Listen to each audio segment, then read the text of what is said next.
Good morning, dear students. In our today's lecture, we are going to discuss a very important problem.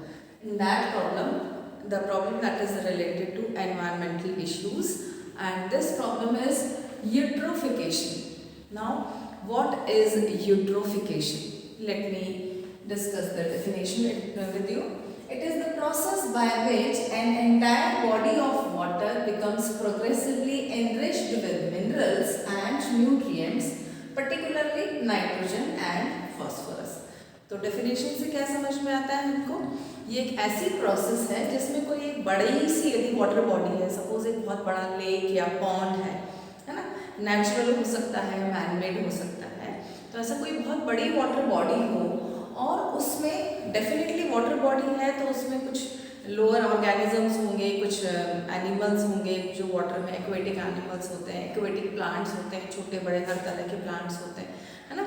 अच्छा, छोटे जो plants होते हैं aquatic plants, उनको phytoplanktons बोला जाता है, बहुत छोटे माइन्यूट साइज के।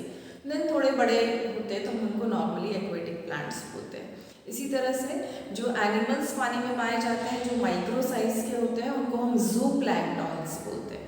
ठीक है, तो phytoplanktons means micro plants and zooplanktons means micro animals.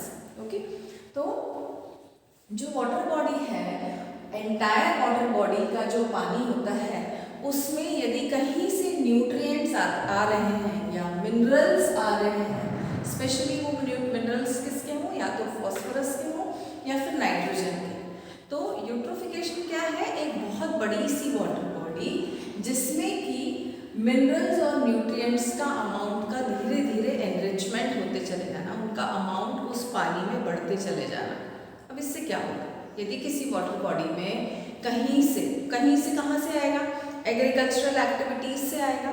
खेतों में जब हम nitrogen rich fertilizer, phosphorus rich fertilizer डालते हैं तो जो एक्स्ट्रा अमाउंट है वो उसका ड्रेन ऑफ होकर कहीं ना कहीं से हमारी वाटर बॉडी में आता है। इसी तरह से यदि कोई इंडस्ट्री है तो उस इंडस्ट्री में के जो इफ्लुएंट्स हैं वो बहा दिए जाते हैं और वो ड्रेन होकर हमारी वाटर बॉडी में आ जाते हैं। ठीक है, तो ये वेज हैं, ये प्रोसेसेस हैं जहाँ से कि हमारी वाटर बॉडी में एनरिच्ड मिनरल्स जैसे कि फॉस्फोरस और नाइट्रोजन आ जाते हैं। अब इसके आने से क्या होगा? देखिए, हम खेतों में फर्टिलाइजर डाल रहे हैं तो क्या हो रहा है? हमारी फसल की ग्रोथ हो रही है। इसी तरह से यदि ये नाइट्रोजन रिच मिनरल्स और फॉस्फोरस जब हमारी वाटर बॉडी में आके धीरे धीरे एक्यूमुलेट होने लगते हैं तो वाटर बॉडी में जो प्लांट्स उग रहे हैं जिनका एक पर्टिकुलर बैलेंस्ड अमाउंट है, जितने की ज़रूरत होती है, वो पहले से प्रेजेंट है। पर जब हमारा वाटर बॉडी में बाहर से फॉस्फोरस और नाइट्रोजन रिच मिनरल्स आ गए तो क्या होगा? ये जो ऑलरेडी आपके वाटर बॉडी में कुछ प्लांट्स वगैरह जो उगे हुए हैं वो उस नाइट्रोजन को और फॉस्फोरस को एब्जॉर्ब करेंगे और उनकी ग्रोथ में मल्टीपल टाइम्स इंक्रीज होता है। अब ग्रोथ में इंक्रीज होगा तो क्या होगा? आपकी पूरी वाटर बॉडी धीरे धीरे धीरे धीरे कर एक उसमें जो अमाउंट है प्लांट का वो बढ़ता चला जाएगा। तो पूरी over a period of time you would be able to see कि हमारी पूरी वाटर बॉडी जो है वो प्लांट से भर गई है।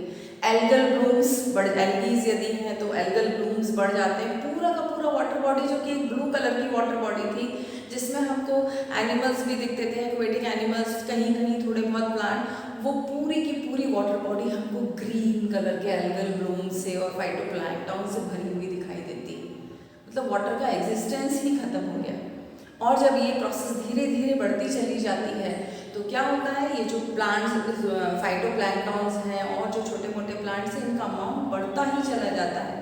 बढ़ता चला जाएगा तो क्या होगा? वो फाइट करते हैं। एक तो सनलाइट जो है वो नीचे एक्वेटिक एनिमल्स तक नहीं पहुंच पाती, तो हमारे जो अंदर के एनिमल्स हैं वाटर बॉडी के वो धीरे धीरे मरने लगते हैं, खत्म होने लगते हैं, है ना।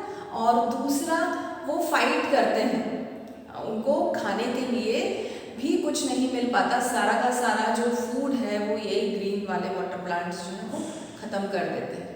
तो इस तरह से over a period of time eutrophication की वजह से पूरी की पूरी वाटर बॉडी धीरे धीरे धीरे धीरे करके खत्म हो जाती है और कुछ समय बाद वहाँ पानी भी नहीं रहता, पानी भी धीरे धीरे धीरे करके खत्म हो जाता है यदि कहीं और से वाटर की अवेलेबिलिटी नहीं है तो इस तरह से यूट्रोफिकेशन एक नॉर्मल प्रोसेस है, यदि बहुत ज़्यादा कहीं से फर्टिलाइजर रिच या नाइट्रोजन फॉस्फोरस नहीं आ रहा है तो कोई दिक्कत नहीं है, आपकी वाटर बॉडी एक नॉर्मल बैलेंस्ड वाटर बॉडी की तरह होती है। परंतु यदि आपकी वाटर बॉडी में बाहर से न्यूट्रिएंट रिच मिनरल्स आ रहे हैं जैसे फॉस्फोरस या नाइट्रोजन, तो हमारी वाटर बॉडी में यूट्रोफिकेशन होता है और उसकी वजह से पूरी वाटर बॉडी ख़त्म हो जाती है, वाटर बॉडी का एग्जिस्टेंस ख़त्म हो जाता है। उसमें रहने वाले एनिमल्स, उसमें रहने वाले जू प्लैंक्टन्स जो होते हैं और थोड़े बड़े फिश वगैरह सबकी डेथ हो जाती है, क्योंकि ना तो उनको फिर सनलाइट मिलता है उससे और ना ही उनको ना स्पेस मिलता है, ना सनलाइट मिलता है और ना ही ऑक्सीजन मिलती है। ऑक्सीजन भी ये सारे जो एल्गल ब्लूम्स हैं या फाइटोप्लैंक्टन से ये ले लेते हैं। तो इस तरह से वाटर बॉडी का ख़त्म होना धीरे धीरे, इस प्रोसेस को हम बोलते हैं यूट्रोफिकेशन, जो कि नाइट्रोजन रिच फर्टिलाइजर्स या केमिकल्स जो कि फॉस्फोरस और नाइट्रोजन में रिच होते हैं उनके वाटर बॉडी में आने की वजह से होता है। तो सीधे सीधे हम बोलेंगे ये पॉल्यूशन की वजह से होता है, ये वाटर पॉल्यूशन की वजह से होता है। तो eutrophication is the cause due to water pollution, और इसको रोकने का तरीका यही है कि वाटर बॉडीज में कहीं से भी इस तरह के नाइट्रोजन और फॉस्फोरस रिच मिनरल्स आके अलाउ नहीं होने चाहिए, और इसके लिए हमको वाटर पॉल्यूशन को रोकना पड़ेगा। इसको हम एक और नाम दे सकते हैं, nutrient induced increase in phytoplankton productivity. Phytoplanktons की प्रोडक्टिविटी में इंक्रीज हो रही है, क्यों हो रही है? न्यूट्रिएंट्स इंड्यूस्ड इंक्रीज की वजह से, न्यूट्रिएंट्स के ज़्यादा होने की वजह से। So this is eutrophication, one of the reason due to water pollution, and we have to reduce it.